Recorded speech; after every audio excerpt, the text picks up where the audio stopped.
Hello അസ്സാം വലൈക്കും.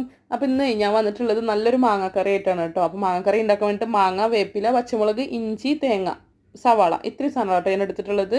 അപ്പോൾ നമ്മൾ എന്ത് ചെയ്തു, ആദ്യം മാങ്ങ തോലൊക്കെ ചെത്തി നല്ല കഷ്ണങ്ങളാക്കിയിട്ട് അതിൽ കുറച്ച് ഉപ്പും മഞ്ഞൾപ്പൊടിയും സുറുക്കിയും കൂടി ഒഴിച്ചിട്ട് ഒന്ന് മാറ്റി വെച്ചു കേട്ടോ. പിന്നെ നമ്മൾ കറി ഉണ്ടാക്കാനായിട്ട് നമ്മുടെ സവാള, പച്ചമുളക്, ഇഞ്ചി, വേപ്പില ഇതെല്ലാം കൂടി നന്നായിട്ടൊന്ന് ചെറുതായി അരിഞ്ഞെടുത്തു. എന്നിട്ട് അതിലേക്ക് കുറച്ച് മുളകും പൊടി, മഞ്ഞൾപ്പൊടി, മല്ലിപ്പൊടി, ഉപ്പും പൊടി ഇട്ട് കൊടുത്തു.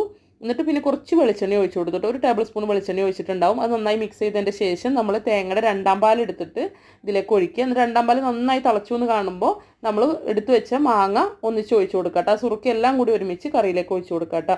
അത് നന്നായി തിളച്ച് മാങ്ങക്ക് വെന്തെന്ന് കാണുമ്പോൾ നമ്മൾ ഒന്നാം പാൽ ഒഴിച്ചു കൊടുക്കുക. ഒന്നാം പാൽ ഒഴിച്ച് കഴിഞ്ഞാൽ പിന്നെ അധികം ഒന്നും തിളപ്പിക്കണ്ട കേട്ടോ. ചെറുതായിട്ടും തിള വന്നാൽ മതി. പിന്നെ കുറച്ച് ഉള്ളിയും വേപ്പിലയും ഒക്കെ അരിഞ്ഞിട്ട് തൂമിച്ച് കൊടുക്കുക. നല്ല അടിപൊളി ടേസ്റ്റി ആയിട്ടുള്ള ഒരു കറിയാണ്. അപ്പോൾ ഞങ്ങൾക്ക് ഇന്ന് ഉച്ചയ്ക്ക് നല്ല മാങ്ങാക്കറിയും നല്ല ഉണക്കസ്രാവ് പൊരിച്ചതായിരുന്നു കേട്ടോ.